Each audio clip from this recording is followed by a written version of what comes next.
హల్లెలూయా. మన ప్రభువైన యేసుక్రీస్తు నామములో అందరికీ వందనాలండి. హల్లెలూయా. మన ప్రభువాడు మన తండ్రి అయిన దేవుడు, మనకి ఇష్టమైన దేవుడు. ప్రతి వారం సేవకులతో అయితే ప్రతిరోజు, సంఘస్థులతో అయితే ప్రతి వారం, సేవకులతో అయితే ప్రతిరోజు. సంఘస్థులు సేవకులు అంటే ప్రతిరోజు వాక్యం చదువుతారు కాబట్టి వారితో ప్రతిరోజు దేవుడు మాట్లాడతారు. సంఘస్థులు అయ్యేసరికి ఏంటంటే వారానికి ఒకసారి కొద్దిగా అటెండెన్స్ పొందుతారు కాబట్టి వారితో దేవుడు వీక్లీ వన్స్ మాట్లాడతాడు. హల్లెలూయా. ప్రతి దినమును ఒక వాక్యంతో దేవుడు మాట్లాడే మాట మన హెచ్చరిక, ప్రేమ, సాత్వికం, వాగ్దానం.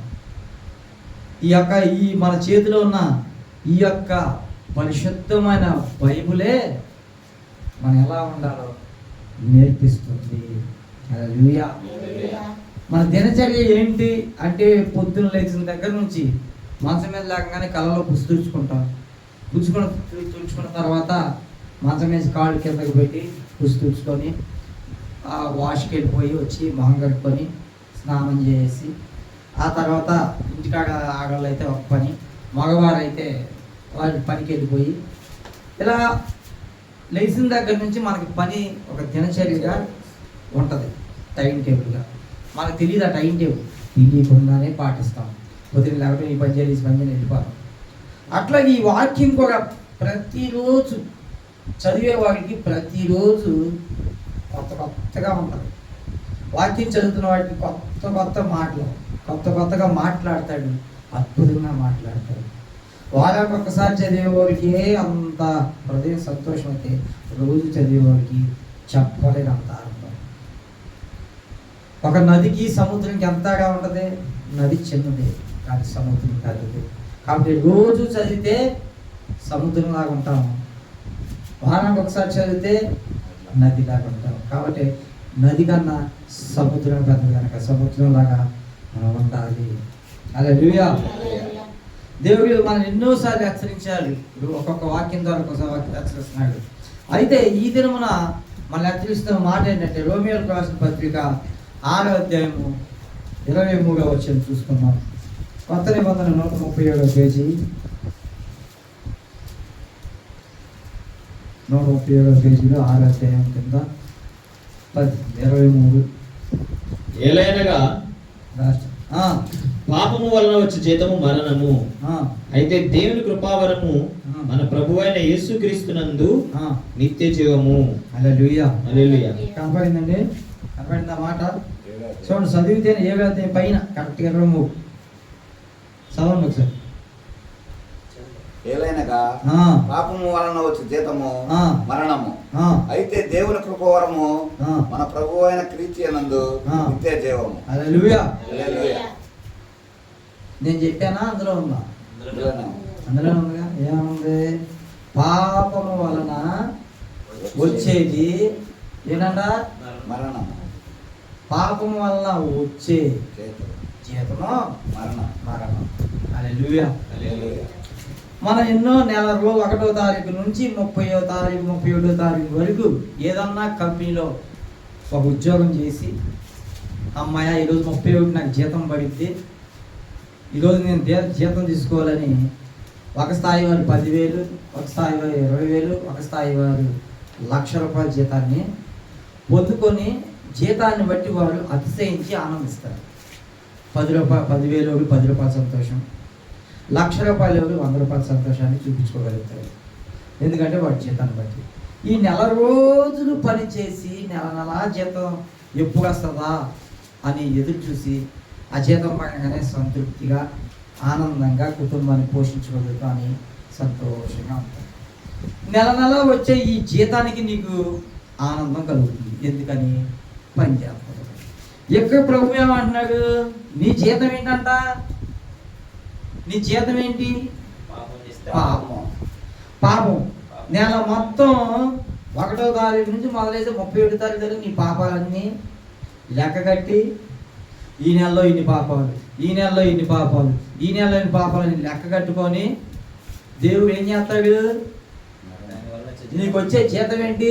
క్యాషా, మరణం. క్యాషా, నగదా? కాదుగా. ఏమన్నాడు ఆయన? స్వయంగా అన్నాడు, నేను అన్నది కాదు కదా.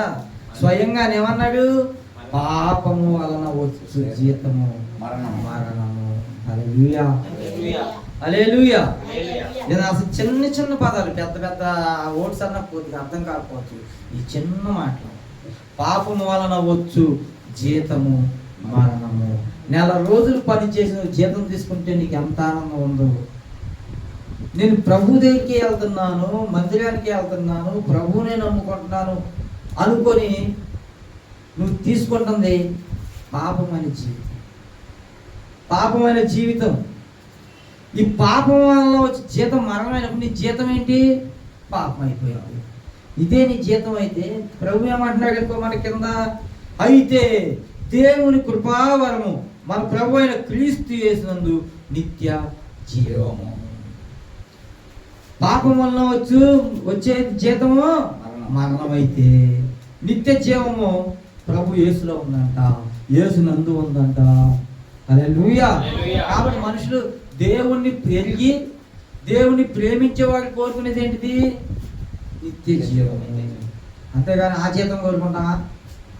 కోరుకోం. కాబట్టి ప్రభు ఏమంటున్నాడంటే ఆ పాపాన్ని మీకు వచ్చే జీతంగా చేసుకోకండి. మీకు వచ్చేది ఏంటి? ఈ పాపం వలన మీకు వచ్చే జీతం ఎంత? మరణమే. ఎందుకు తెచ్చుకుంటున్నారు అది? నేను మీకు పరలోకం కదా ఇవ్వాలనుకుంటుంది, కానీ పాపము వలన ఎంచి మరి ఈ మొక్కను ఎందుకు చెప్తున్నానంటే ఈ లోకంలో జరుగుతుంది అదే కనుక ఎక్కువ శాతం పాపమే. అపవాదిగానే వెళ్తున్నాడు. అందుకే ప్రభు వారు గుచ్చి చెప్పినట్టుగా నేను ఒక ఈ మొక్కని గుచ్చి ఎంచి మరి చెప్తున్నాను ఏంటంటే పాపం వల్ల వచ్చు జీతము మరణము. హల్లెలూయా, హల్లెలూయా. ఒకరోజు యేసన్న గారు ఒక రోజులో ఒక ఊళ్ళో పరిచయం చూసుకొని ఆయన బయలుదేరి 1 గంట సమయంలో వెళ్తున్నాడు అంటే యేసన్న గారు. బయలుదేరి ఆయన ఊరి మీద అలా వెళ్తుంటే మరి ఇది ఆయన బండి ఉండేది కదా, డుగుడు అని డుగుడుగుమని ఊళ్ళో 1 గంటకి వెళ్తుంటే ఆ చుట్టుపక్కల వాళ్ళు పేకాట ఆడేవాళ్ళు అంట. కంపల్లో పడి, రాళ్ళల్లో పడి, తొక్కల్లో ముళ్ళు గిళ్ళు గుచ్చుకున్నా చూసుకోకుండా ఉరికారండి. ఒక ఊరుకు లెక్కేలేదంట. రాళ్ళు గుచ్చుకొని కొంతమంది పడ్డారు, ముళ్ళ కంపల్లో కొంతమంది పడ్డారు, బురదలో కొంతమంది పడ్డారు. ఎక్కడెక్కడ పడ్డారు వాళ్ళకే తెలియదు. అసలు ఎటు గుర్తున్నామో వాళ్ళకే తెలియదు. మామూలుగా అయితే వాన వస్తే మనం ఏం చేస్తాం? సిమెంట్ రోడ్డు మీద నడుపుతాం, బురదను తప్పిస్తాం. అవసరం అయితే బురద అంటుతుంది అనుకుని ఆ గడ్డి మీద అలా నడుచుకుంటాం. అవునా కదా? ఏమో నా చెప్పులకు బురద అంటిద్ది, నాకు బురద అంటిద్ది అని గడ్డి మీద నడుపుతాం. ఒకవేళ అక్కడ రోడ్డే లేకపోతే గడ్డి మీద నడుచుకుంటాం, బురద అంటకుండా. లేదు పక్క మట్టి రోడ్డు, పక్క సిమెంట్ రోడ్డు మీదే నడుపుతాం. ఎందుకని అంటే మట్టి అడగదు. కానీ వీళ్ళు అసలు ఏమీ చూసుకోరా. ముళ్ళు చూసుకోలేదు, కొండలో తుప్పలో చూసుకోలేదు, ఏమీ చూసుకోలేదు. ఎందుకనంట? ఆయన అనుకున్నారంట ఇన్స్పెక్టర్ గారు వస్తున్నారు. ఇంకే 1 గంట టైంలో బండి ఆయనకే వేసుకొస్తుంటే అంట ఇంకేముంది పోలీసు చేస్తున్నారు ఇన్స్పెక్టర్ గారు, ఇక మనం ఏమంటా గీలేదు కాక మనం పట్టేసుకుంటాడని చెప్పి పరుగో అంట. అసలు ఎట్టి ఉరికారు కూడా తెలియనంత పరుగు పెడతారండి. మామూలుగా ఉంటే కాలగట్టలేసే మునగాళ్ళగా మనం ఉంటాం. 1 గంటకు వచ్చినా అంతకు మించి టైం దాడి కాలగట్టలేసుకొని ఏంటయ్యా నిలబడేద్దాము. కానీ ఈ బండితో యేసన్న గారు మిమ్మల్ని ఒక మాట అన్నాగా, ఏందిరా అబ్బాయి అని అన్నాగా, ఎవరో మీరు ఆడతా అన్నాగా. బండి వెళ్తేనే పాపం ఆయనకి తెలీదు. ఈ బండి సౌండ్ని వచ్చేసానికి పోలీసుడు అమ్మా అని చెప్పి పరుగులు పెట్టారు. కారణం ఏంటంటే అది ఏంటై ఉంటుంది? వాళ్ళు ఎందుకు పరిగెత్తారు? పాపం కనుక. అది చేసే పని పాపమే కాకపోతే వాళ్ళు ఎదిరించి చక్కగా నుంచోవచ్చుగా. వాళ్ళు పాపం చేశారు కనుక అమ్మో బాబోయ్ నేను చేసిన తప్పుకి దొరికానా జైలుకి వెళ్ళిపోవాలి అని చెప్పి ముళ్ళు తుప్పలు ఏమీ చూసుకోవాలి. ఈ రోజుల్లో అయితే చక్కగా సిమెంట్ రోడ్డు మీద వెళ్తారు, గడ్డి మీద చక్కగా నడుచుకుంటారు వాన వస్తే. కానీ వాళ్ళు బురదలో పందులు కనుక గవ్వ ఉరికిసారా ఆ టైంలో ఉరికి ఎట్టి వెళ్తున్నారో వాళ్ళకే తెలియని పరిస్థితి వచ్చిందంటారు. 1 గంటకి దైవజనులు ప్రార్థన ముగించుకొని వెళ్తుంటే ఆ బండి సౌండ్ వింటేనే అయితే ఏమైంది, వారి పాపమే వారిని తరిమింది. హల్లెలూయా, హల్లెలూయా. అదే పాపం కాకపోతే వాడు కారు ఎగరేసుకొని ఉంచగలడు. అది పాపమే కనుక వారి పాపం వారినే తరిమి వేసింది. హల్లెలూయా. అంతేకాని ఆ దైవజనులు అక్కడ ఆ బండి దిగి ఎవడరా మీరు ఇక్కడ ఈ టైంలో నువ్వు ఆడటానికి, ఈ టైంలో ఏంటి గేమ్లు ఏంటి రచ్చని అడిగాడా? అడగల. సైలెంట్గా తన పని తాను చేసుకుంటే ఆ బండి మీద వెళ్తుంటేనే పరిగెత్తి. కారణం తన పాపం తన వెంటే తరిమేసింది. హల్లెలూయా, హల్లెలూయా.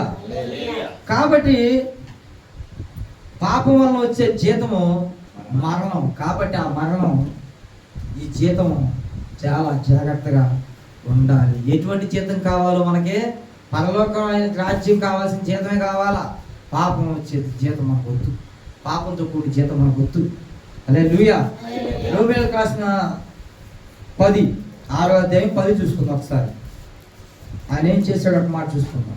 ఏలయనగా ఆయన చనిపోవుట చూడగా పాపము విషయమై ఒక్కమారే చనిపోయాను గాని ఆయన జీవించుట చూడగా దేవుని విషయమై జీవించుచున్నాడు. హల్లెలూయా, హల్లెలూయా. చదివారండి 131 పేజీలోనే 6 కింద 10 చదవండి. ఇందులో ఉన్న మొక్కలు చదివితేనే మీకు అర్థమవుతుంది. ఏలయనగా ఆయన చనిపోవుట చూడగా, ఆయన చనిపోయినప్పుడు మీరు చూశారు కదా, పాపం విషయమై ఒక్కమారే చనిపోయాడు గాని ఆయన జీవించుట చూడగా దేవుని విషయమై జీవించుచున్నాడు. హల్లెలూయా, హల్లెలూయా. యేసు ప్రభు వారు ఏంటి చనిపోయాడు. దేని విషయమై చనిపోయాడు? పాపం విషయమై చనిపోయాడు. అయితే ఆయన ఒక్కమారే చనిపోయాడు పాపం విషయమై. ఎవరి పాప విషయమై?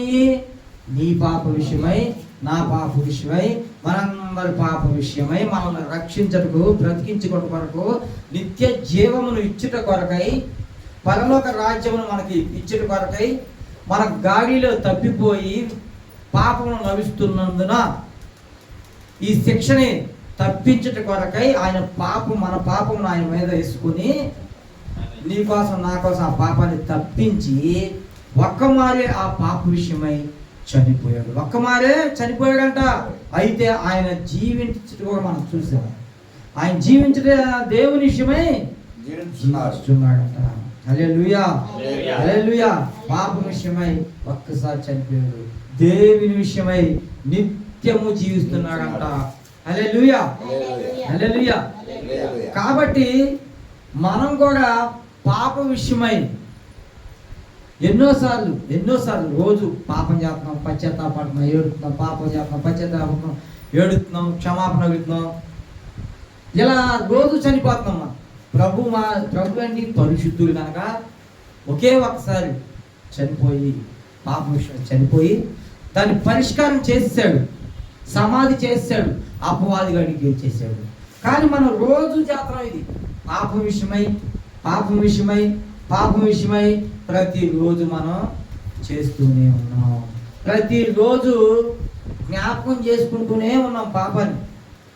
నోటి మాట ద్వారా బాగా ఎక్కువగా మనం చేస్తున్నాం పాపము అంటే ఏం లేదు. పాపం వల్ల వచ్చి జీతము మరణం అంటే పాపం అంటే అది పాపం ఏం లేదు.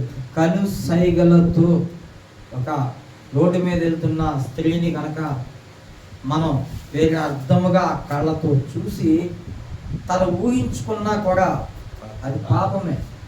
అయ్యో నేను ఏ పాపం ఎరగనే అనుకుంటే ఏం లేదు. నీవు తన మనసులో తలుచుకొని సహోదరాలుగా భావించకుండా వేరే అర్థంతో భావించుకున్నది పాపమే. నోటి ద్వారా విత్తిన మాటలు పాపమే. హల్లెలూయా. వ్యర్థమైన పలుకులు పలికినా పాపమే. పాపం అంటే ఓ జ్ఞానలాశ్చర్యం చేయటమేం కాదు. అయితే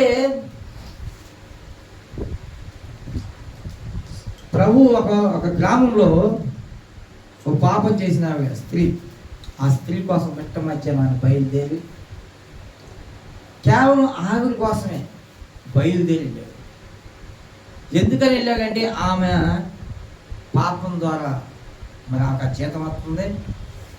ఆ పాపాన్ని నేను తీసేయాలని ఆయన మిట్ట మధ్యన 1 గంటకి వెళ్ళి సువార్త చేసి ఆమెకి అటువంటి జీతం వద్దు, నేను ఇచ్చే జీతం నిత్య జీవమైన జీతము అని చెప్పి 1 గంటకి బయలుదేరి పరిచయం చేసి ఆమెకు సువార్తని బోధించి మంచి మంచి మాటలు వాక్యం చెప్పి ఆమె మార్చారు.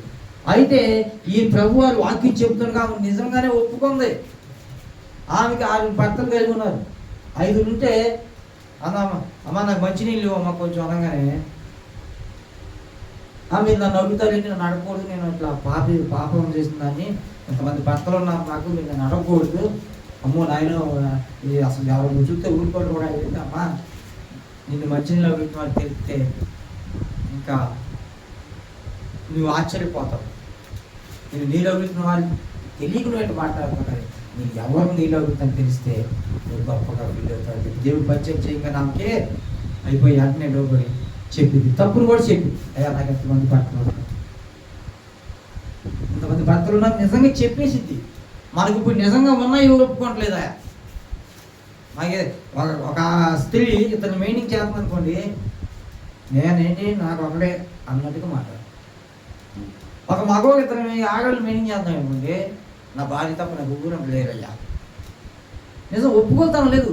కానీ బైబిల్లో ఉన్న ఆ స్త్రీ ఒప్పుకుంది, అయ్యా నాకు 5 భర్తలు ఉన్నారు అని ప్రభుత్వం వెంటనే పశ్చాత్తాపడింది.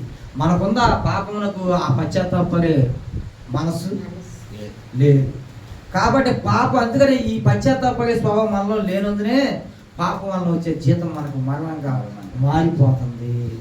హల్లెలూయా, హల్లెలూయా. అయితే నన్ను కనుక ఎవరైనా ఒక మాట, ఏంట్రా అసలు ఊరి కోసం బతుకుతున్నావు, ఏంటి ఎందులోనూ బతుకుతాను క్వశ్చన్ అడిగితే నేను చెప్పే సమాధానం ఏంటంటే, నా పాపములను నేను జయించలేకపోతున్నాను, నా పాపాలని నేను జయించలేకపోతున్నాను. రోజు మారిపోతాం, ఇవాళ మారిపోతాం, రేపు మారిపోతాం, ఎల్లుండి మారిపోతాం, పాపాలు కడిగేసుకుందాం, కొంచెం మంచిగా మారిపోతాం, దేవుళ్ళు రోజు నేను అనుకుంటున్నాను కానీ నా పాపాలని జయించలేకపోతున్నాను. అయితే నేను అంటాను, ప్రభువా నా పాపమును నేను జయించలేను కానీ నా దేవుడైన నా తండ్రి నా ప్రభు నా పాపము విషయమై ఆయన జయించాడే. హల్లెలూయా. ఆయన జయించాడు, నా పాపమును ఆయన జయించాడు. నేను జయించుకోలేకపోతున్నాను, నా పాపాలను విడిచిపెట్టలేకపోతున్నాను, నా యొక్క పరిస్థితి జీవితాన్ని మార్చుకోలేకపోతున్నాను. కానీ నేను మార్చుకోలేకపోతే ప్రభుని అడిగాయా, నా పాపాలు నేను జయించలేకపోతున్నాను కానీ నా ప్రభువు జయించగలని నమ్మి ఆయనకు అప్పగించాను. జీవితం మారిందా లేదా జీవితం? కాబట్టి ప్రతి ఒక్కరు ప్రభువా నేను మార్చుకుంటాను బాప్తిజం తీసుకోమని నేను ఇప్పుడు తీసుకోలేదు, తర్వాత తీసుకుంటా, రేపు తీసుకుంటా అంటారు.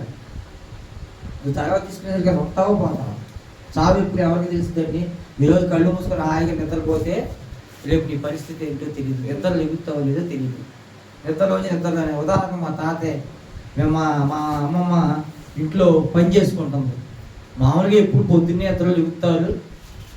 మా అమ్మమ్మ ఇంట్లో మామూలు పని చేసుకుంటుంది. అప్పుడు 7 అయింది అనుకుంటా. మా అమ్మమ్మ లేచి కామరగా పప్పు కాడ నీళ్ళు పట్టడం అవి చేస్తుంది. మేము మంచి నిద్రలో ఉన్నాము. మా అమ్మమ్మకి ఏదో డౌట్ వచ్చింది కొద్దిగా. వచ్చి మామూలుగా అయితే ఏంటి అని నిద్రపోదు, అక్కడ పెద్దలు పొద్దున్నే లేచి అలవాటు, ఎందుకంటే టిఫిన్ అయితే అలవాటు కానీ పొద్దున్నే లేపుతాయి. ఆ రోజు ఎందుకు లెగల 7 గంటల దాకా లెగల.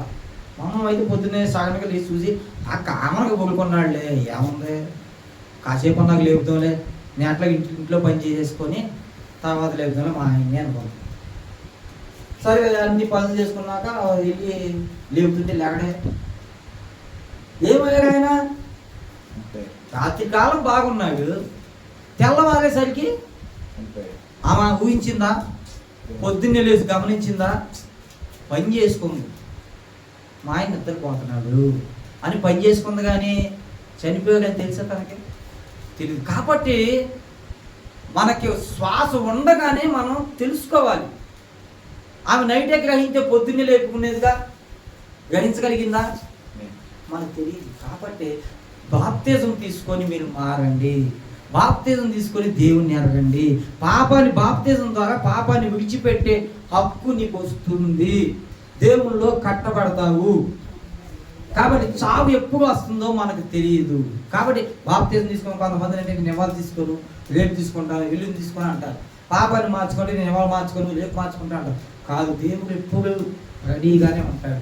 లేదు నీవు మార్చుకోలేని పక్షంలో నువ్వు ఉన్నావా, దేవుడు ప్రార్థించటం, ప్రభువా నేను మార్చుకోలేకపోతున్నాను, నేను ఉండలేకపోతున్నాను, నా వల్ల కావట్లేదు, కానీ పాపాలు జయించిన గొప్ప దేవా, ఇక నేను జయించలేను కనుక నా పాపం నీవు జయించు, నా వల్ల కాదయ్యా, హల్లెలూయా హల్లెలూయా, నేను జయించలేనయ్యా, కానీ నా పాపమును నీవే జయించగలవు, నన్ను పరలోక రాజ్యంలో ఉంచగలవు, పరిశుద్ధిగా నీవే మార్చగలవు. హల్లెలూయా. మనం బలహీనులం, 100% మన బలహీనత కలిగిన వాళ్ళం, గొప్పోళ్ళం కాదు. ప్రతి విషయంలో బలహీనులమే. యోబుకి 10 మంది కొడుకులు చచ్చిపోతే గుండె నిబ్బరం చేసుకొని 10 మంది కొడుకులు, కుటుంబంలో నీకు 2 బిడ్డలు పుడితే ఒక బిడ్డ చనిపోతే ఒక్క పెట్టేసి అల్లాడిపోతాడు. యోబుకి 10 మంది పిల్లలు ఉంటే 10 మందిని చంపేశాడు. అయినా సరే గుండె ధైర్యంగా పెట్టుకోవాలి, అయ్యా ప్రభువా నువ్వు ఇచ్చావు, నువ్వు తీసుకున్నావు, నాకేం ప్రాబ్లం లేదయ్యా, నువ్వు లేకుండా వాళ్ళు కలిగిన వారు కాదు, నాకు నువ్వు నన్ను పుట్టి ఇచ్చావు, నీ బలమును చూపావు, ఆస్తిని ఇచ్చావు, ధనముని ఇచ్చావు, కుటుంబాన్ని ఇచ్చావు, నువ్వు లేకుండా నాకు ఏది కలగలేదు, ధనమైన, భార్య, ఆస్తి అయినా, బిడ్డలైనా నువ్వు లేకుండా నాకు ఏది కలగలేదు. కానీ 10 మంది పిల్లలు ఒకేసారి మన గుండె ఎటువంటిది, ఎగిరిగిరిపోయే గుండె మనది, నిబ్బరం కలిగిన గుండె కాదు. కానీ మనం ఎప్పుడైతే ఆ పిరికితనంగా ఉంటామో ప్రభువుకి అప్పచెప్పేసుకోవాలి, ప్రభువా నా పాపాన్ని నేను జయించువాడుగా నేను ఉండలేకపోతున్నాను, జయించువాడు నీవే కనుక నా పాపములు నీవు జయించిన మార్చయ్యా. హల్లెలూయా హల్లెలూయా. అయితే నేను కూడా అదే అనుకుంటాను, ప్రభువా నా పాపాన్ని జయించలేకపోతున్నాను, ఎదిరించలేకపోతున్నాను, నా వల్ల కావట్లేదయ్యా, అయితే జయించేవాడు నీవే కనుక నా పాపములు నీవు జయించయ్యా. హల్లెలూయా హల్లెలూయా. ఇంకో విషయం, పాపం విషయమే మనం కనుక తీసుకుంటే, సముద్రంలో చిన్న ఉదాహరణ ఏమీ లేదు, ఎంత చిన్న లాజిక్ అంటే ఉదాహరణకి, సముద్రంలో చేపలు ఉంటాయి, సముద్రంలో నీరంతా ఏంటి, మొత్తం ఉప్పే, నీళ్ళు వేసుకోగలం, మన అక్కడ ఉప్పు వేసుకున్నాం. సముద్రంలో చేపలు పెద్ద పెద్ద చేపలు, కోట్ల కొద్ది చేపల సముద్రంలో ఉంటాయి, అయినా ఆ చేపకి ఎంత ఉప్పు పట్టదు. ఇప్పుడు ఒడ్డు మీదకి తెచ్చి పచ్చి చేపలనే టనం గాలుగుతాయి, ఉప్పేమో సప్పం, అవునా కదా?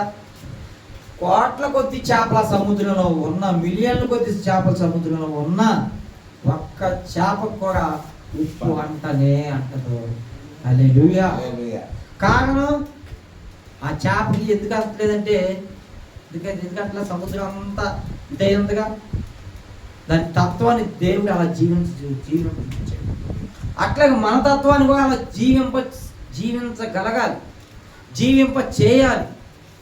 మన తత్వాన్ని కూడా 100 మంది చెడిపోయిన వాళ్ళు ఉన్నా, 100 మంది పాపులున్నా, 100 మంది చెడ్డవారున్నా, వారి మధ్యలో మన సముద్రంలో చేపలాగా ఉండాలా. హల్లెలూయా. ఈ చేప ఎప్పుడు ఉప్పగా ఉండదు, సముద్రమే ఉప్పుగా ఉంటుందేమో, కానీ ఇందులో ఉన్న చేప ఎప్పటికీ ఉప్పుగా ఉండదు అన్నట్టుగా ఈ మనిషిలో ఎప్పుడు పాపము ఉండదు. హల్లెలూయా హల్లెలూయా. సాక్ష్యం ఇవ్వాలా, ఈ మనిషిలో ఎన్నటికి పాపము ఉండదు. సముద్రంలో చేపలు ఎంత సముద్రం కొంత, మనం ఇప్పుడు ఎన్ని చేపలు ఆడి తింటాం, వాళ్ళు ఏం చేస్తారు, అయ్యే ఉప్పు చేపలు అయితే వాడు ఎండ పెట్టి ఉప్పు ఎందుకు రాయాలి, డైరెక్ట్ ఉప్పగా తింటాం మనం, ఉప్పు ఎందుకు రాయాలి, బయటికి తెచ్చి వాటిని కోసి, పచ్చిగా ఉన్న వాటిని కోసి ఎండబెట్టి ఉప్పు పెట్టి ఉప్పు చేపలకు మనకు అమ్ముతున్నారు, అంతేగాని ఉప్పు వేసుకొని వచ్చినాయి రాలా. కాబట్టి చక్కగా చప్పకుండిపోతాయి చేపలు. అంత పెద్ద రోజులు అందులో జీవం దాని బ్రతుకుదేవి మొత్తం అందులోనే. అయినా ఎంత ఉప్పు దాని ఒంటికి ఎక్కించుకోలేకపోయింది.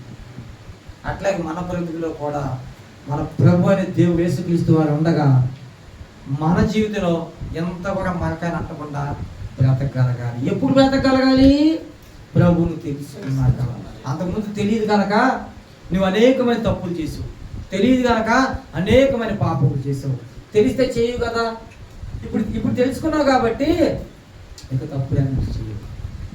ఇంకో మాట నేను చెప్తాను ఏంటంటే, ఒకప్పుడు బ్రదర్ ఏం చేసాడంటే, అలా నేను ఎట్టి పరిస్థితుల్లో చర్చి టైంకి వచ్చేస్తాను అందుకుంటాను. అసలు చర్చి ఆగను, నీకెందుకు, నువ్వు చెప్పిన టైంకి వస్తాను. నేను అన్నా, బాబు నేను వచ్చేస్తాను అంటే నువ్వు రావు. ప్రభా నాకు బలం కాదు, నా యొక్క స్టామిన్ కాదు, నేను వెళ్తాను అని నేను అనుకోను. కానీ నేను వెళ్ళినట్టుగా నేను చేయలేదు. చేస్తే నువ్వు తీసుకెళ్ళి మందిరంలో పెడితే నేను ఆబ్సెంట్ అవ్వను. అంతేగాని ఆ టైంకి నేను వెళ్ళగలను, మాట ఇచ్చాక అనుకున్నావు ప్రార్థన టైం కాదు అందుకోనుకోగలను. వస్తాడు నాతో బలంగా చెప్పాడు, అందుకోలే రాలా. రెండో వారం కొద్దిగా చెప్పా, నాన్న అట్లా కాదు, దేవుణ్ణి అడగాలి. అదేంటి నేను పాపంలో పడినా అని మనం అనుకోకూడదు. ప్రభా పాపంలో పడకుండా కాపాడే అట్లా అనుకున్నాడు అప్పుడు. తర్వాత ఏమయ్యాడు, కొద్దిగా మారి ఏమైపోయాడు. ఇప్పుడు ఆదివారం నాకు దేవుని సన్నిధే కావాలి, దేవుని వాక్యమే కావాలి, వాక్యమే కావాలి. కుదరదు, ఇంట్లో ఏదైనా పని చెప్పిన కుదరదు, నాకు వాక్యం ఉంది, ఆదివారం ప్రార్థన కుదరదు అని దేవుడే గర్వపడేలాగా ఒక సాక్ష్యాన్ని తీసుకెళ్ళాడు. ఒకప్పుడు ఆ మాట చెప్పాడు, ఇప్పుడు ఏ మాట చెప్తున్నాడు, ప్రభు నాకు ఉండగా మీరెవరో నాకు అవసరం లేదు, ఆదివారం సన్నిధి తప్ప ఇంట్లో మీరెవరో ఇదైనా నాకు అవసరం, ఆయన సన్నిధి విడిచి మాత్రం నేను రాను. అట్లాగే అమ్మమ్మ కూడా కొన్నిసార్లు ఆ అమ్మమ్మ అతను ఊరు వెళ్ళినప్పుడు అంటే నెక్స్ట్ వీక్ వెళ్తాం కదా, కొద్దిగా ఎమర్జెన్సీ ఉండు, లేకపోతే మా వాళ్ళు ఏదన్నా బలవంత పెట్టి ఇబ్బంది పెట్టినప్పుడు ఉండిపోయి ఫస్ట్ స్టార్టింగ్లో. ఇప్పుడు ఏం చెప్తుందో వాళ్ళకి ఒక సాక్షిగా చెప్తుంది వాళ్ళకి, అమ్మా ఆదివారం నేను ఆగను, ఆదివారం ప్రార్థన నాకు అంటే ఒకేసారి తను వారి పాప జీవితాన్ని విడిచిపెట్టలేరు, ఒకేసారి వారు మారలేరు. అట్లాగే తన స్వభావాన్ని ఫస్ట్ మార్చుకున్నారు. అమ్మమ్మ స్వభావమే కూడా ఏమైపోయింది, సాక్ష్యం అయిపోయింది. మన రోజు మా అమ్మమ్మ అంటుంది, ఏంటి ప్రార్థన అక్కడికే వెళ్ళాలా, ఎందుకు ఉండి ఈ వారం ఏమైంది ఆగొచ్చుగా ప్రార్థన కంటే. అసలు ఏమో నోట్లోంచి మాట రాకముందే మా అమ్మ అందంట, అసలు ఆదివారం ప్రార్థనకు ఆగిద్దా, ప్రార్థనకు ఆగిద్దా, వెళ్ళిపోతలేదు మనం అడగలేం. ఏమో మా అమ్మమ్మ నోట్లోంచి మాట రాక మునిపి ఆ ఉందంటే ఏంటి అర్థం, సాక్షి. హల్లెలూయా, హల్లెలూయా. తాను నోరు విప్పక ముందే అవతల నోట్లోంచి సమాధానం వచ్చేసింది.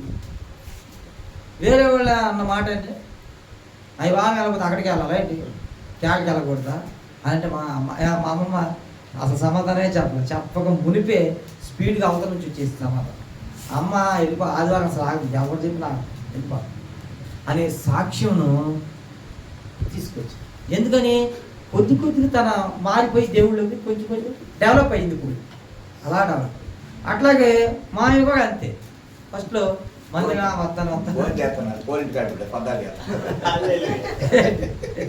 అట్లాగే ప్రార్థనలో కొద్దిగా ఫస్ట్ వెళ్దాం. ఇప్పుడు బలపడిపోయామంటున్నాడు, దేవుడు నాకు కావాలి, నేను అటెండ్ అవ్వాల్సిందే అన్నంతగా. అంటే ఒకేసారి ఎవరైనా మారగలుగుతారా? కాబట్టి పాపం కూడా మనం ఒకేసారి తీయలేం కనుక కొద్దిగా మనం అలా డెవలప్ అవుతాం, పాపాన్ని తగ్గిస్తాం, ప్రభువులో ఎదగడం వాడతాం. హల్లెలూయా.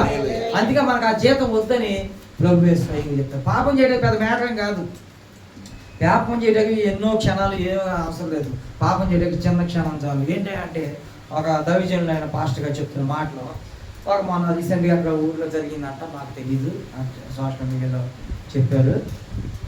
ఒక 3 పిల్లలు కలిగినటువంటి హౌస్ వైఫ్, అలా ఆయన అక్కడ కోవైట్లో అక్కడ ఉద్యోగం చేస్తాడంట, 3 పిల్లలు అంట. అందులో ఆయన చెప్పారు. అయితే ఆయన మరి భర్త పిల్లల బిడ్డలు సంపాదించడానికి మరి వేరే ఊరు వెళ్తారు కదా, వెళ్తాడు, ఇలా సంసారం జీవితం భర్త బాగా ఉంది. ఒక రోజు సడన్గా మిస్డ్ కాల్ వచ్చిందన్నమాట. ఆ ఫోన్కి మిస్డ్ కాల్ వచ్చింది, ఆమె ఫోన్కి. ఎవరా మిస్డ్ కాల్ వచ్చిందని చెప్పి తిరిగి రిప్లై కొట్టిందంట, వచ్చిందండి. అవతల వ్యక్తి ఫోన్ ఎత్తడంతోనే చక్కగా ఏమండి బాగున్నారా, ఐస్ మాటలతో బాగున్నారండి, ఎలా ఉన్నారు, మీరు ఐశ్వర్యలాగా ఉంటారు, మీ వాయిస్ బాగుంటుంది, మేము ఫేస్బుక్లో చూశాను, మీ కళ్ళు బాగుంటాయి, అందంగా ఉంటారు, చాలా చక్కగా ఉంటారు, మేము చూశానండి, మీ జుట్టు ఏడు రాకుంది, చాలా హెయిర్ స్టైల్, అలా అలా అలా ఆ మాటలోకి దింపాగా. పొగడగానే ఏమైపోయిందామా, ఎవరో మిస్డ్ కాల్ అనుకుందంతే. తిరిగి ఫోన్ కొట్టంగానే మాయలో పడిపోయింది.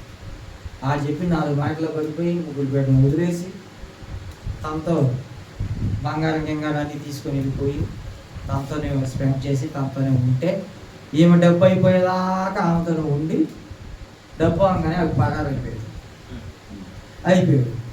మన ఇంటికి వచ్చి బాధ చెప్పుకుందామంటే అది మేమట చేసిందిరా అని చెప్పి ముగ్గురు పిల్లల విషయంలో వాళ్ళు ఏం చెప్పుకోవాలి, భర్త ఏం చెప్పు, అప్పుడు భర్త అనగానమ్మా అయిందేది అయింది, జరిగిందేది జరిగింది, రా మళ్ళీ మన బతుకు అంటే నేను రానని అతనితో భీష్మించి కూర్చుంది. అది బంగారం డబ్బులన్నీ వాడుకున్నాడు, అయిపోయేదాకా ఉన్నాడు చక్కగా. తర్వాత ఒకరోజు తనకు కష్టం వచ్చింది, భర్త దగ్గరికి వెళ్తే అప్పుడు నేను రమ్మన్నప్పుడు వెళ్ళలేదు, ఇప్పుడు అలా మాట్లాడతాడు. లేదా లోకమా మీ అమ్మ అది జరిగిందిరా బాబు అని అంటారు. ఎట్టి వెళ్ళాలో ఏమి వెళ్ళాలో తెలియక చివరికి ఆమె ఏదైతే ఈ వాటర్లో రూమ్ తీసుకొని వెళ్ళి బ్రతికారో, సంసారం చేశారో, వీళ్ళిద్దరూ కలిసి ఉన్నారో ఆ వాటిలో నువ్వు వేసుకొని చచ్చిపోయావు. హల్లెలూయా. ఏ పాపం చేసిందావా, ఏ పాపం చేసింది? చిన్న ఫోను, మిస్డ్ కాలు, ఏమో చేయలేము. మళ్ళీ ఫోను చిన్న మిస్డ్ కాల్ కావడం వల్ల అవతల కాలు వెళ్ళిపోయి ఒక్క మిస్డ్ కాల్ ఏం చేసి చూసారా, ప్రాణం పోయేలా చేసి. హల్లెలూయా. కాబట్టి పాపం అంటే పెద్ద లోయలో పడాల్సిన అవసరం లేదు. అపవాదిగా ఓరకనే అలా తిప్పుతాడు, ముగ్గులో కట్టే ఓరకనే ఉట్టిగా అట్లా తిప్పిపోతులు పెడతాడు. సమస్య కదా పాపంలో తిప్పటం అంటే. చిన్న లాజిక్ ఉపయోగించాడంటే ముగ్గురు బిడ్డలు తల్లి పాపం జీవితాన్నే కోల్పోయింది. భర్త మంచి సంపాదికుడు అయినా జీవితం సర్వస్వం కోల్పోయింది. ఆనది వెళ్ళిన పోని అతనితో ఉండగలిగిందా? చివరికి సూసైడ్ చేసుకొని చచ్చిపోవాల్సిన పరిస్థితి. హల్లెలూయా. కాబట్టి ఇంకో మాట, మన పాపంలో పడే ముందు సామెతల గ్రంథం 10:7 చూసుకున్నాం.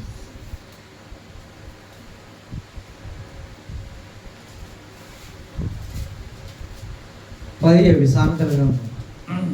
నీతిమంతుని జ్ఞాపకం చేసుకొనుట ఆశీర్వాదకరమును, భక్తిహీనుల పేరు అసహ్యత పుట్టించును. హల్లెలూయా. హల్లెలూయా. మనం ఏదన్నా పాపంలో పడే ముందు ఒక మాట మనం వాక్యంలో జ్ఞాపకం చేసుకోవాలి. అయ్యో ఈ పాపంలోకి వెళ్ళిపోతున్నాం, అవగాహన గ్రహింపు మనకు ఉండాలి. అయ్యో మనం ఈ పాపంలోకి వెళ్ళిపోతున్నామే, వెళ్ళకూడదు నాయనో అన్నప్పుడు మనం జ్ఞాపకం చేసుకోవాలి. ఏమన్నాడు?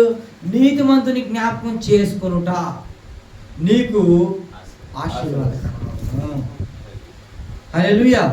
నీతిమంతుని అంటే సపోజ్ నేనే పాపంలో పడాలనుకోండి, నేనేమనుకుంటానంటే మా అమ్మను జ్ఞాపకం చేసుకుంటాను. మా అమ్మ అంటే మా అక్క ఆత్మీయత. ఫస్ట్ ఏసుప్రభు వారిని జ్ఞాపకం చేసుకుంటా. అమ్మో నా తండ్రి ఏ తప్పు చేయకపోయినా నా తండ్రి నా కోసం దెబ్బలు తిన్నాడు, నా కోసం ఉమ్మి వేయించుకున్నాడు, నా కోసం మేకులు కొట్టించుకున్నాడు, నా కోసం నిందలు అవమానాలు ఎన్నో పడ్డాడు నా తండ్రి. అమ్మో అని నీతిమంతుడైనటువంటి నా తండ్రిని జ్ఞాపకం చేసుకుంటాను. రెండోది, నన్ను కట్టినటువంటి మా ఆత్మీయ తల్లి అయినటువంటి దైవజనులు నాకు ఆత్మీయ తల్లి గారిని జ్ఞాపకం చేసుకుంటాను. అమ్మో దేవుని కోసం ఇంత సేవ, దేవుని కోసం ఇంత పరిచర్య, నాయను ఇంత పరిచర్య దేవుని కోసం ఒక ఆడవారి నుండి ఎంత తప్పించిపోతున్నారు ప్రభు వారి వాక్యం చెప్పడం వరకు అని చెప్పి జ్ఞాపకం చేసుకుంటాను. ఇంకో మాట, యేసన్న గారు ఒక గొప్ప దైవజనుడు, ఆయన జ్ఞాపకం చేసుకుంటాను. అమ్మో ఎంత గొప్ప దైవజనుడు అండి, ఎంత గొప్ప దైవజనుడు, ఎలాంటి జీవితం జీవించాడో, ఎలాంటి అభిషేకాన్ని పొందుకున్నాడో, నాయనో ఎంత గొప్ప దైవజనుడు. మనకు లేదా ఆ ధన్యత, మనకు లేదా ఆ అభిషేకం, మనకు లేదా ఆశీర్వాదం, అమ్మో నాయనని ఆ నీతిమంతుని జ్ఞాపకం చేసుకుంటారు. హల్లెలూయా. ఇంకో మాట, ఒక దైవజనుడు సురేష్ అయ్య గారిని జ్ఞాపకం చేసుకుంటాను. ఆయన ఒక గొప్ప దైవజనుడు, పరిచయం, ఆయన అభిషేకాన్ని జ్ఞాపకం చేసుకుంటాను, ఆయన నడవడిని జ్ఞాపకం చేసుకుంటాను, ఆయన వాక్యాన్ని జ్ఞాపకం చేసుకుంటాను. అంత గొప్ప దైవజనుడు. ఇంకో దైవజనుడు చేసుకుంటాను, జపన్య శాస్త్రి గారు. ఆయన భక్తి జీవితం, ఆయన ఆ వాక్యం, ఆయన ఆరాధన, ఆయన దేవుని యందు చేసే ఆరాధన, దేవుని యందు కన్నీరు ముండిగా ఏడ్చే ప్రార్థన, నలిగిపోవటం, రాగాలు నొప్పులు, ఉపవాసాలతో నలిగిపోయి చనిపోవడం, అల్లాడిపోయేంత శక్తి లేని షుగర్గా తెచ్చుకొని వాక్యం నిమిత్తమే, దేవుడి నిమిత్తమే వ్యాధులు పాలై బ్రతికాడు.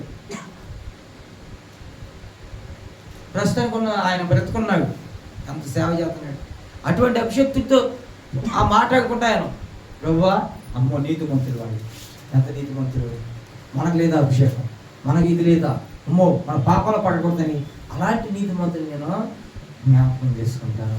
అందుకే అంటున్నాడు ఏమని, నీ పాపం పగటి కంటే ముందే ఏం చేయాలంట, నీతిమంతుని జ్ఞాపకం చేసుకున్నట నీకు ఆశీర్వాదకరం. ఆ నీతిమంతుల్ని జ్ఞాపకం చేసుకుంటే నీకు ఆశీర్వాదకరంగా మారింది. కానీ ఇంకో కింద మొక్క ఒకటి ఉంది, భక్తిహీనుల పేర్లు అసహ్యత పుట్టించును. కాక తాగుమూత వచ్చి, మన దగ్గర తాగుమూత వచ్చి రోజుకు ఒక 5-10 అడుగుతుంది అనుకో, ఆయన చూస్తే మనం వెళ్ళిపోతే ఇవి వస్తున్నాయి కదా, నన్ను 10 రూపాయలు అడుగుతాయి, పత్తాకి ఇసుకెత్తున్నాయి రోజుకి కదా, ఎలా మరి వెళ్ళిపోయింది.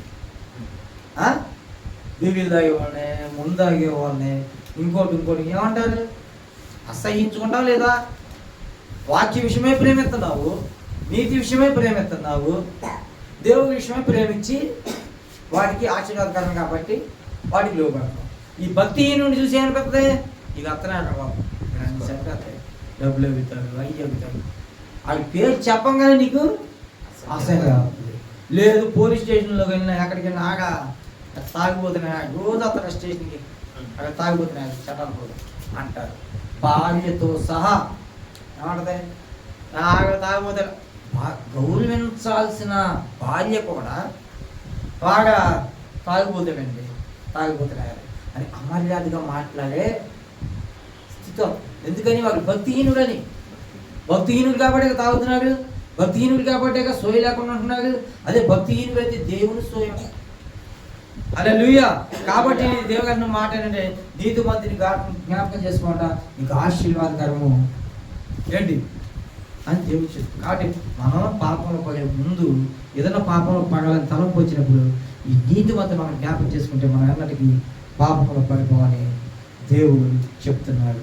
హల్లెలూయా, హల్లెలూయా. కాబట్టి దేవుడు మనకి ఇవ్వాలనుకుంటుంది జీతము, మంచి జీతము, అది పరలోకంలోకి వెళ్ళే జీతము, నిత్య జీవము. హల్లెలూయా. ఆయన దగ్గర నుంచి మనం తీసుకోవాల్సిన జీతం ఎటువంటి జీతము? జీవమైన జీతము. కాబట్టి అందుకే అంటారు, పాపం వల్ల వచ్చు జీతము మరణం అంట. హల్లెలూయా. ఇప్పుడు పేకాటోళ్ళు ఆ రోజు పారిపోయారు అనుకుంటున్నాం కదా, అది పాపమే కాదు. అవి ఎందుకు పారిపోవాలి? ముందు తాగే ఒక చీకట్లోనే ఎందుకు తాగాలి? చీకట్లోనే ఎందుకు తాగాలి? బహిరంగంగా రోడ్డు మీద కూర్చోబెట్టుకొని 4 గ్లాసులు పెట్టుకొని తాగొచ్చుగా, నడి రోడ్డు మీద, హైవే మీద ఎక్కడ కూర్చొని. అది పాపం అనే నలుగురు అసహించుకుంటారని వాడు అక్క ముందాగేది జాగ్రత్తగా చీకట్లోకో పొలాల్లోకో తీసుకెళ్ళి రూముల్లోనో పెద్ద వాటర్లోనో తాగుతారు అన్నా కదా. వ్యభిచారం అనేది పాపం. పాపం అనేది వాడు 4 గోడల మధ్యన ఇచ్చేస్తాడు. వ్యభిచార స్త్రీ ఉన్న గృహం, అవునా కదా, లేదా బహిరంగ విచారం, అది పాపం అని తెలుసు కాబట్టి వాళ్ళు బహిరంగంగా చేయకోకుండా రహస్యంగా, అవునా కదా, ఫ్రీగా చక్కగా పాపాలు చేసుకుంటారు. అది పాపం కాబట్టే కదా. అందుకే పాపం వల్ల వచ్చు జీతము మరణము. కాబట్టి అటువంటి మరణం మనకు వద్దని నేను మనస్ఫూర్తిగా కోరుకుంటున్నాను. అటువంటి జీతం మనకు వద్దని నేను మనస్ఫూర్తిగా కోరుకుంటున్నాను. మనకు కావాల్సిన జీతము మన తండ్రి అయిన దేవుడు ఇచ్చే జీతము పరలోకము, నిత్య జీవము, నిత్య మార్గము మనకు కావాలని ఈ వాక్యం ద్వారా ప్రభు మాట్లాడుతున్నాడు. హల్లెలూయా. హల్లెలూయా. స్తోత్రం ప్రభువా యేసయ్యా. మా అందరికి నిత్య జీవాన్ని నీవు ఇవ్వాలని, పేరు పేరున ప్రతి ఒక్కరికి ఇవ్వాలని, ఈ లోకంలో ఉన్న ప్రతి ఒక్కరికి ఇవ్వాలని మనస్ఫూర్తిగా కోరుకుంటూ నువ్వు వేడుకుంటున్నాం తండ్రి. హల్లెలూయా. మనందరం ఏం కావాలి? నిత్య జీవం కావాలి. ఆ జీతం మనకే వద్దు. హల్లెలూయా. పాపం వల్ల వచ్చే జీతము మరణం. కాబట్టి పాపం వల్ల వచ్చేది నరకమే. కాటా జీతం మనకు వద్దు. ఎవరు అడిగినా అదే చెప్పండి. హల్లెలూయా. హల్లెలూయా. ఈ చిన్న మాటలు దేవుడికి దీవించి ఆశీర్వదించును గాక. ఆమేన్. ఆమేన్. హల్లెలూయా.